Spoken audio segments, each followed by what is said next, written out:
Shalom bien-aimés, nous allons reprendre sans tarder, mais avant d'avancer, je voudrais une fois encore nous encourager à pouvoir souscrire à notre page YouTube et à pouvoir consulter tout le matériel qui s'y trouve. Il y a plein d'autres messages qui s'y trouvent. Et si vous voulez, je pourrais aussi vous donner la possibilité d'avoir accès aux messages écrits, parce que tout ceci est aussi écrit. Comme ça, vous pourrez lire par vous-même et avoir, si vous ne prenez pas de notes, avoir une certaine référence en main. Et je vous encourage à pouvoir souscrire. Souscrivez. Quand vous voyez subscribe au bas de la page, cliquez simplement dessus et cliquez aussi sur la clochette. Vous pouvez aussi cliquer sur le pouce pour dire que vous aimez, n'est-ce pas? Et pour les personnes qui aimeraient, qui ont peut-être des questions, qui aimeraient qu'on en parle, je ferai défiler sur la vidéo, n'est-ce pas, comme mon adresse email. Vous pouvez m'écrire et on pourra débattre des questions peut-être qui vous tiennent à cœur. Et comme je l'ai dit dans d'autres vidéos, je n'aime pas souvent répondre de manière ouverte aux gens comme en désordre tel que je vois sur la toile. J'aime pouvoir traiter des questions que les uns et les autres se posent de manière plus intime, mais de manière plus détaillée, n'est-ce pas? Donc je vous encourage à pouvoir le faire. Je suis ouvert aux différentes questions.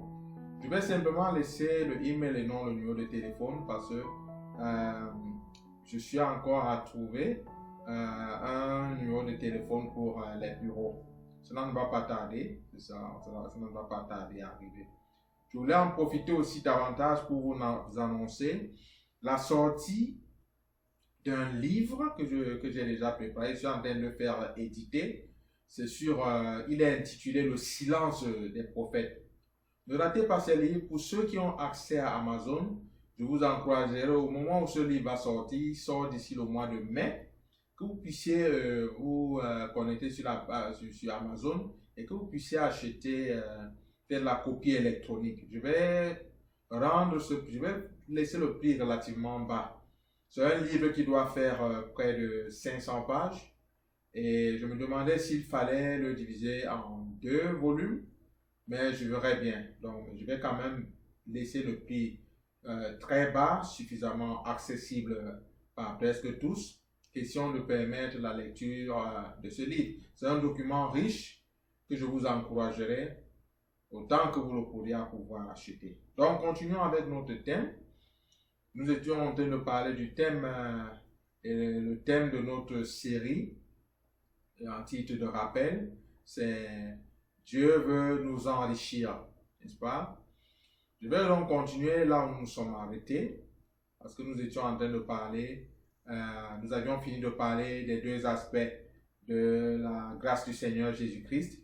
Et nous avions aussi répondu à la question de savoir pourquoi est-ce que le Seigneur devait absolument s'appauvrir afin de nous enrichir. Nous avons compris qu'il fallait qu'il descende jusqu'à la racine, jusque dans la boue de l'homme le plus bas pour qu'il soit en mesure de pouvoir tous nous sauver. N'est-ce pas? Et il s'est donc rabaissé, vraiment il s'est dépouillé et il s'est humilié. Nous disions que ces 2 aspects sont les aspects qui s'asseyent sur le trône avec Jésus-Christ. Le dépouillement, l'humilité, n'est-ce pas? Parce que ces 2 aspects carrément poussent forcément à l'obéissance. Et nous disions que l'obéissance est comme un cantique qui se chante de la Genèse jusqu'à l'Apocalypse, du moins pour les saints, pour ceux qui marchent et qui ont une certaine espérance du Seigneur. Je vais continuer en disant ceci. Le Seigneur Jésus-Christ, un lion et un agneau. C'était un lion et c'était aussi un agneau. Donc, dans l'œuvre salvatrice du Seigneur Jésus-Christ, ces aspects de sa personne interviennent, et ceci comme à tour de rôle. Premièrement, dans l'obéissance parfaite, telle que décrite dans le livre que nous avons lu, le livre de Philippiens, le Seigneur agissait comme cet agneau. parfaitement obéissant. Tu vois, lui-même a décrit l'obéissance de cet agneau dans Jean le chapitre 8. Il dit que ces brebis entendent sa voix et elles le suivent et elles ne suivront jamais la voix d'un étranger. N'est-ce pas? Il dit que ces brebis connaissent sa voix, elles entendent sa voix et elles le suivent. L'obéissance, comme l'obéissance d'un agneau qui suit la voix du bon berger. N'est-ce pas?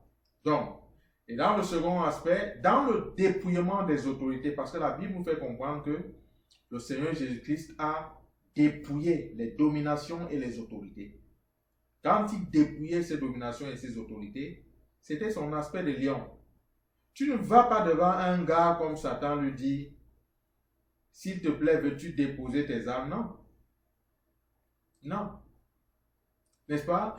Vous voyez, la Bible prend des images, question de pouvoir nous expliquer les choses spirituelles. J'ai souvent vu des documentaires à National Geographic et il y a des documentaires que souvent ils ont présentés sur les lions. Et dans la horde des lions, il y a toujours ce qu'on appelle le mâle dominant. Et quand un autre jeune mâle commence à se lever et croit qu'il a de l'autorité, il faut qu'il puisse défier le mâle dominant qui était établi. Et ce n'est pas un défi en se léchant les crinières, non. C'est un défi en termes de bataille, au point où souvent, à moins que l'un des mâles ne fuit, il peut mourir. N'est-ce pas? C'est la guerre. Donc Jésus-Christ, pour pouvoir dépouiller ses autorités et ses dominations, il a manifesté son caractère de lion souverain, le lion de la tribu de Juda. Ce lion-là, lorsqu'il attrape là, il doit déchirer. Personne ne peut lui arracher de ses mains. C'est le lion de la tribu de Juda. Il fallait qu'il puisse défier ce petit lion rugissant qui rôde cherchant seulement qui est-ce qu'il va dévorer. Et il rôde ainsi parce qu'il cherche la brebis la plus faible qu'il va attaquer et dévorer. Mais le Seigneur Jésus-Christ l'a confronté et l'a vaincu.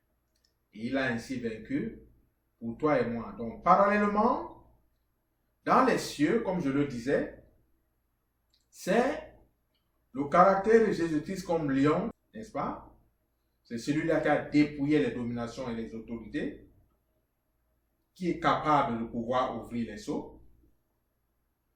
Mais, celui qui s'installe dans le trône avec Dieu le Père, c'est l'agneau. Cet agneau qui était assis sur le trône, un agneau qui avait un aspect comme immolé, c'est l'agneau. Parce qu'il a été obéissant, il a été humble, il a été soumis à Dieu son Père. Il lui a fait confiance. Il a donc dressé ainsi un exemple pour toi et moi, afin que nous puissions suivre ce pas. Donc, je dis donc que, à ce point-ci, nous comprenons mieux ce que peut vouloir dire par connaître la grâce du Seigneur Jésus-Christ. Nous comprenons mieux maintenant. Nous comprenons que cette grâce-là était ce rachat que le Seigneur Jésus-Christ a fait pendant que nous étions même encore ignorants, nous étions inconscients même de ce qui se passait. Il nous a rachetés. Et ensuite, il nous a fait don du royaume de Dieu, à notre grand étonnement. Au point où nous nous demandons, bien aimé, je dois être assez honnête, quand je pense à cette affaire de salut, souvent je me dis, Seigneur, qui suis-je vraiment? C'est-à-dire, j'ai envie de me pincer pour me dire que je ne suis pas en train de rêver. Est-ce que vous savez que la Bible dit que toi et moi, nous sommes co-héritiers avec Christ? Mais dis ma foi, s'il fallait évaluer en termes d'œuvre, qu'est-ce qu'un homme, qu'est-ce que j'ai fait pour mériter cela? Pour mériter d'être co-héritier avec le Fils du Dieu vivant, créateur de tout l'univers. c'est quelque chose carrément qui dépasse mon entendement. La Bible nous dit que nous sommes héritiers de Dieu et co-héritiers avec Christ. Oh mon Dieu. Et avec une telle chose, vous voulez que je puisse aller encore commencer à me moucharder de gauche à droite, regarder qu'est-ce que celui-ci a qui est comme ça. Non, non, on n'a pas ce temps. Quand on a les regards fixés sur quelque chose d'aussi grand, on n'a plus le temps de regarder qui court avec une culotte rouge et qui a une chaussure verte. On n'a plus ce temps. On n'a plus le temps de savoir, oh, celui-ci, il a acheté un jet privé et puis ça, et puis quoi. La Bible nous dit que toutes ces choses vont être embrasées. Il y a quelque chose de plus grand, bien-aimé. Et je touche ce dernier point-ci parce que je voudrais déjà introduire le terme richesse. Parce qu'il s'est fait pauvre ainsi, afin que par sa pauvreté, nous fussions enrichis. Parce que quand l'apôtre dit vous fussiez, lui aussi est compris. Vous fussiez, c'était à cette église-là, mais c'est à nous aussi. Afin que nous fussions enrichis. C'est donc quoi la richesse dont parle l'apôtre Paul ici? C'est quoi cette richesse? Je voudrais que nous puissions examiner cela ensemble. Parce que nous sommes là en train de toucher le point culminant de ce message, mais il fallait d'abord que nous puissions comprendre tout ce qui a été dit, afin que cela soit dans nos cœurs comme une espèce de fondation. Nous savons maintenant ce que c'est que connaître la grâce du Seigneur Jésus-Christ. Nous comprenons la raison pour laquelle il fallait que Jésus-Christ puisse s'appauvrir. Il fallait qu'il le fasse, qu'il devienne un simple homme pour être capable de sauver tous les hommes. Maintenant, nous voulons savoir, en fait, c'est quoi ces richesses? Qu'est-ce que c'est que ces richesses? Je vais prendre un texte, pour ne pas rester dans les spéculations, je vais prendre un texte dans lequel Jésus-Christ lui-même parle.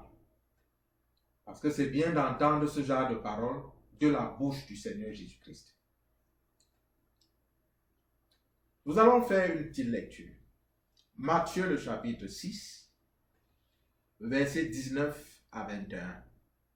Il est écrit: Ne vous amassez pas des trésors sur la terre, où la teigne et la rouille détruisent, et où les voleurs percent et dérobent. Mais amassez-vous des trésors dans le ciel, où la teigne et la rouille ne détruisent point, et où les voleurs ne percent ni ne dérobent.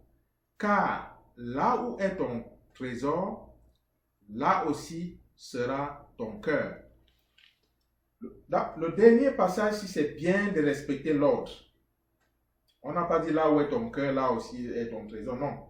On a dit, le Seigneur dit ceci. Car là où est ton trésor, là aussi sera ton cœur. L'ordre importe. L'ordre importe ici. Parce que si on renverse cet ordre-là, on peut enseigner de l'hérésie aux gens.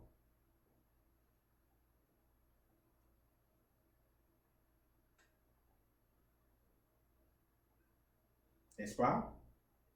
C'est très important. Peut-être que ce sera un point de discussion prochainement. Je vous ai juste comme mis la puce à l'oreille là-dessus. Donc, nous venons là de lire donc 3 versets où le Seigneur Jésus-Christ lui-même parle. 2 Corinthiens 8, le verset 9, où le Seigneur nous fait comprendre par la bouche de l'apôtre Paul qu'il a subi tout ce qu'il a subi afin que nous fussions enrichis. Mais, de l'autre côté, on voit le Seigneur Jésus-Christ qui dit, eh les gars, ne vous amassez pas des trésors sur la terre. Ne vous amassez pas les trésors. Ok, n'entrons pas dans des discussions vaines. Qu'est-ce que c'est qu'un trésor? C'est quoi un trésor? Donc, quand je suis arrivé sur ce texte-ci, j'ai souligné le mot trésor et je suis allé dans le dictionnaire français. Voici ce que j'ai trouvé. La première définition de trésor, c'est un ensemble de choses précieuses, amassées et cachées.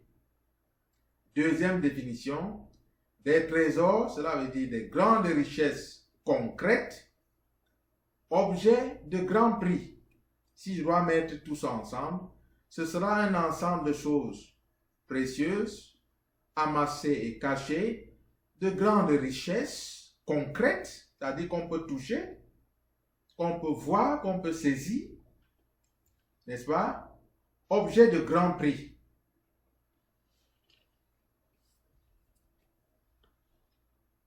Voilà comment le dictionnaire français a défini, n'est-ce pas, a défini le mot trésor.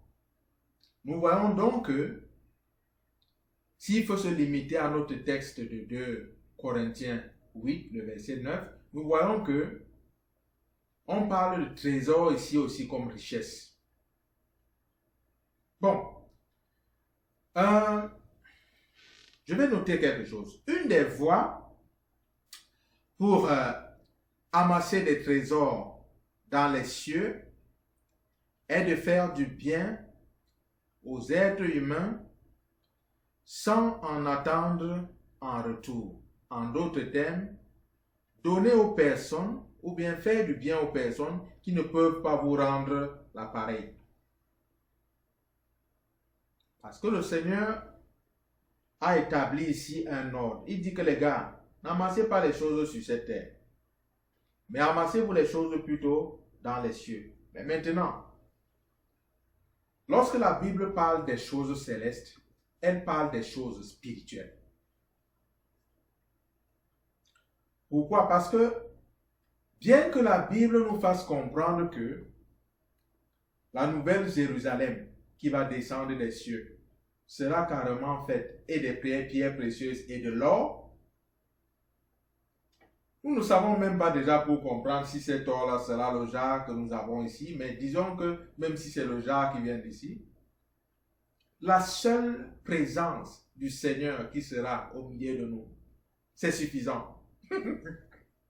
Quelqu'un qui est dans la présence de Dieu, et je ne sais pas si quelques-uns l'ont expérimenté, je vais donner ici un témoignage. Peut-être que quelques-uns l'ont expérimenté. Je ne sais pas pourquoi je me sens poussé comme à donner ce témoignage. Quand j'ai cru au Seigneur Jésus-Christ, c'était ma première année à l'université de Douala, où je prenais des cours de maths informatique. Celui qui m'a annoncé comme involontairement l'évangile, parce que ce n'était même pas à moi que ce jeune homme prêchait l'évangile, c'était à quelques-uns de ses condisciples, et moi j'étais simplement de passage, et ce message m'a saisi. C'est là où j'ai compris qu'en fait, ce n'était pas pour ces gars qu'il était là, c'était pour moi. J'ai été saisi. C'était à l'université.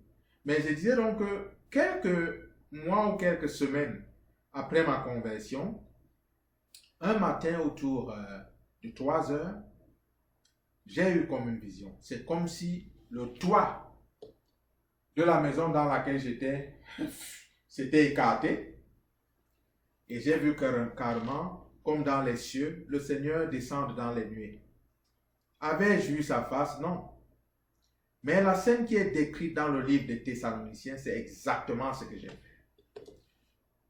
Parce que c'est comme si j'étais capable de voir toute la surface de la terre. Et voici ce qui a commencé. J'ai commencé d'abord par voir au niveau de la mer, au niveau des goudrons, au niveau du sol, au niveau, bref, comme des fines nuées blanches qui s'échappaient et montaient vers les cieux et s'arrêtaient à un niveau dans les nuages. Et après cette fine fumée, après qu'elle est finie, j'ai maintenant vu les gens s'élever. Et les gens s'élevaient, je me suis mis donc à crier, comme instinctivement, il dit, mais Seigneur, ne me laisse pas ainsi dessus, ne m'abandonne pas, ne me laisse pas. Et c'est comme ça que je suis monté aussi jusqu'au niveau des nuées. Je n'ai pas vu la face du Seigneur, je ne vais pas vous mentir. Mais la sensation que j'avais auprès de lui, C'est comme si dans la présence du Seigneur, on est rassasié de tout. L'important, tu ne sens plus aucune importance pour l'argent. Pourquoi faire? Pour nourrir la chair, tu n'as plus besoin de ça. L'important, ça dit que tu es rassasié de tout. Et chaque personne qui est née de nouveau pourra vous dire que quand cette nouvelle naissance s'est produite, cette personne, elle a senti comme une espèce de satisfaction. C'est comme si elle cherchait quelque chose depuis et qu'elle a finalement eu. Elle a senti comme un vide totalement comblé. Et c'est cette présence du Seigneur qui crée ce genre de choses. N'est-ce pas? Donc, j'entre dans ces détails-ci pour pouvoir nous conduire quelque part. Apprenons à donner à ceux qui ne peuvent pas nous donner en retour. Il ne faut pas que le fait de donner devienne pour nous comme des tontines, comme je vois quelques-uns le faire. Oh, tu m'as fait ceci, alors je te fais cela. Il y a maintenant dans le corps du Christ comme une espèce de club d'encouragement dans les différents ministères. Tu m'as invité dans ton ministère et puis je t'invite dans le mien. Tu es venu dans le mien, on a ramassé une quête de $3000. Je viens dans le tien, je m'arrange aussi qu'on prenne une quête de $3000. C'est comme une espèce de tontine ignoble. C'est honteux de notre part de nous comporter de la sorte. Et ça existe même maintenant au niveau des frères et des sœurs. C'est difficile que tu approches un frère avec une situation et que le frère soit assez humble ou bien assez simple pour te dire que mon frère, tu es venu vers moi, tu as besoin peut-être de 3 millions de francs. Franchement, je n'ai pour l'instant sous la main que 100 000 francs. Tiens. La plupart des frères et sœurs, ils vont te dire que je connais quelqu'un qui peut te prêter de l'argent à l'usure. Ils sont devenus tous usuriers. Voici ce que j'ai dit à l'un de mes bien-aimés. J'ai dit, écoute, moi je ne prête pas de l'argent à mes frères. Quand le frère vient vers moi, si j'ai de l'argent, s'il est venu peut-être pour 100 millions, il veut dire que mon frère, je n'ai pas le genre d'argent que tu demandes, mais je ne vais pas te prêter de l'argent. J'ai dans mes mains, je ne sais pas moi quoi, $1000, tiens, voilà. Je ne serai pas là pour si je connais quelqu'un qui peut te prêter de l'argent à 50% d'intérêt chaque mois, et pourtant c'est toi-même. Tu sais que c'est toi-même. Et on se comporte ainsi vis-à-vis des frères et des sœurs. Ce n'est pas juste. Moi, je ne vais pas soutenir une telle fausseté. Ce n'est pas correct aux yeux de l'Éternel. Appelons le chien par son nom. Au point où nous sommes arrivés, et au milieu des temps dans lesquels nous sommes en train de vivre, il faut qu'on apprenne à appeler le chien par son nom. Pour qu'au milieu de nous en tant que frères et sœurs, il règne vraiment une confiance. Que la confiance revienne parce que la vraie repentance serait revenue. La vraie décision de pouvoir marcher pour le Seigneur animera maintenant ou bien animerait chaque personne. Cette hypocrisie cesse. Le désir du gain à tous les carrefours. Et c'est comme ça qu'on estorque à gauche, on estorque à droite. Parce qu'en réalité, on n'a pas connu la grâce du Seigneur Jésus-Christ comme il se devait. Le Seigneur nous a fait don du royaume de Dieu, sans que nous n'ayons bossé pour quoi que ce soit.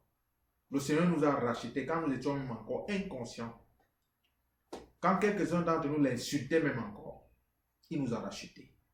Bien-aimés, nous ne nous comportons pas bien en étant animés par cet esprit démoniaque et satanique de mammon qui nous anime. Que Dieu nous en délivre. Donc apprenons à pouvoir investir dans les cieux.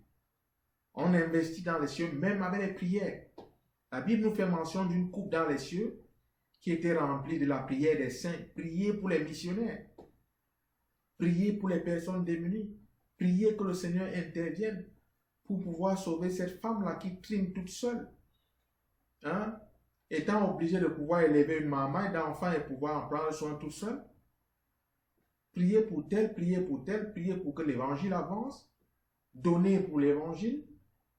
Donnez dans le champ de mission. Soutenir les missionnaires. Adopter les missionnaires. Adopter les familles. Vous n'êtes pas seulement obligé de ne faire du bien qu'aux gens de votre village ou de votre famille. Bien aimé, sortons de cet égoïsme-là. Le Seigneur Jésus dit que même les païens en font autant.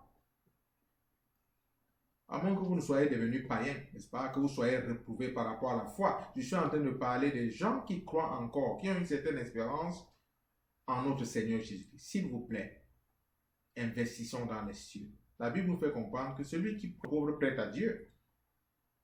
C'est comme ça qu'on investit dans les cieux. Vous n'allez plus dire que vous ne saviez pas. Nous avons toujours quelque chose à donner. Si nous ne pouvons pas donner financièrement parce que nous ne sommes pas nantis, ou bien que nous n'en avons pas, donnons dans notre prière. Et que le Seigneur soit loué. Donc, le Seigneur promet de nous enrichir par sa pauvreté. Que par sa pauvreté, vous fussiez enrichis, nous dit la Bible. C'est par ailleurs lui qui, par la bouche de son serviteur Moïse, dit aux enfants d'Israël. Ça, c'est dans le livre de Deutéronome, le chapitre 8, le verset 17 à 18. C'est toujours notre Dieu qui parle. Il dit, « Garde-toi de dire en ton cœur, ma force et la puissance de ma main m'ont acquis ces richesses, les richesses.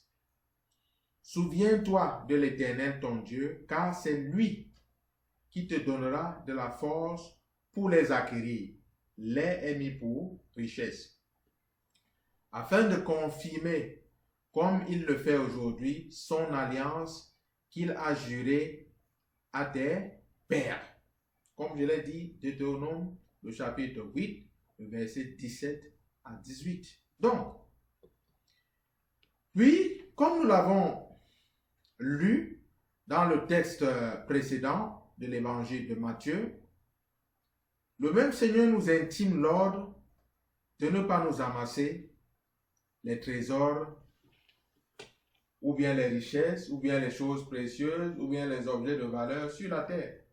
Donc nous avons d'un côté le Seigneur qui nous dit que c'est lui qui nous donne le pouvoir de pouvoir acquérir des richesses. Et de l'autre côté, il nous dit que non, de ne pas nous amasser des trésors sur la terre, c'est-à-dire des richesses et des choses précieuses et des objets de valeur.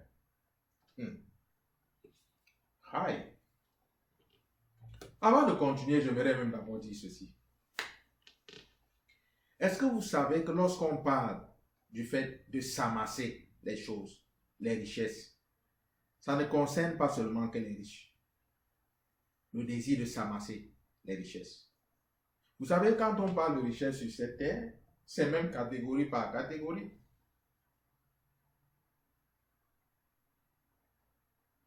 Il y en a qui dans certains milieux, ayant seulement 10 000 francs dans leur poche, ils sont dans ce milieu les personnes les plus riches. Alors qu'avec ces 10 000 francs-là, dans un autre milieu, il sera le plus ridicule des valets. Donc les biens et les richesses, c'est par catégorie, c'est par échelon. Donc, ce qui fait donc directement voir que le désir de s'amasser les choses n'est pas en train de, de doiter seulement les personnes trop nanties. Non. Ça concerne tout le monde. Et je vais vous raconter une histoire pour que nous comprenions qu'ici, là, il s'agit d'une mentalité. Le désir d'avoir. C'est comme une espèce d'égocentrisme, n'est-ce pas? Une espèce d'avarice. Pour peut-être être modeste avec ces deux mots, je vais vous raconter une histoire. C'est l'histoire de ce roi qui avait évidemment un royaume, parce que c'est un roi, et qui décida un jour de sortir et de se promener dans son royaume, question de voir de près comment vivent ses sujets. Et comme il avançait sur son cheval, lentement, il vit au coin de la rue un mendiant avec des haillons assis là à demander de l'aumône. Alors, le roi descendit de son cheval et marcha vers le pauvre, vers le mendiant. Et tout à coup, il remarqua que le mendiant avait comme, dans tout ce qu'il possédait autour de lui, il avait, en plus du bol qu'il avait posé devant lui pour demander l'aumône, il avait un autre bol qui contenait du riz. Et ce riz-là avait plusieurs variétés. Vous savez, c'était comme un riz que peut-être le voisin a donné telle variété, que quelqu'un d'autre en passant lui a donné telle variété. Donc le riz était tout mélangé de plusieurs variétés. Alors, le roi est allé vers ce mendiant et lui a dit, mon ami, donne-moi du riz. S'il te plaît, donne-moi du riz. C'est un roi assez poli, n'est-ce pas? C'est pas comme les rois de nos jours. Les rois de nos jours, il t'aurait fusillé s'il a besoin de quelque chose, il arrache. Tu n'as rien à dire, n'est-ce pas?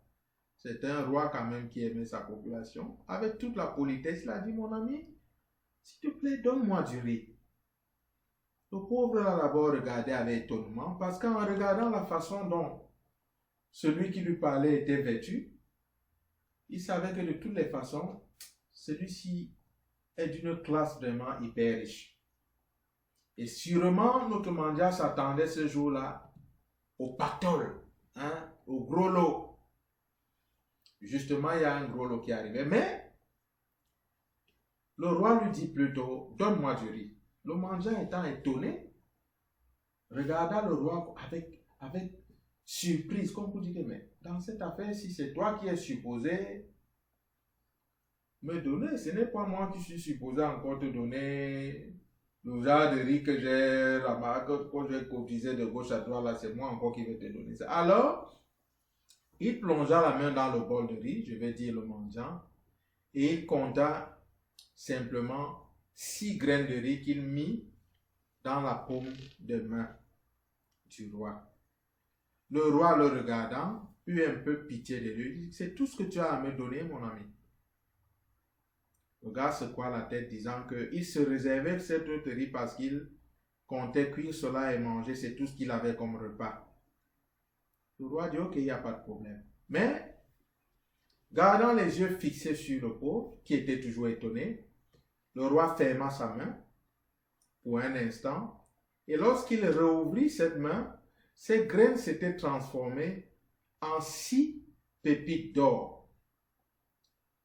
Au grand étonnement du pauvre, le roi posa ces 6 pépites d'or dans ses mains.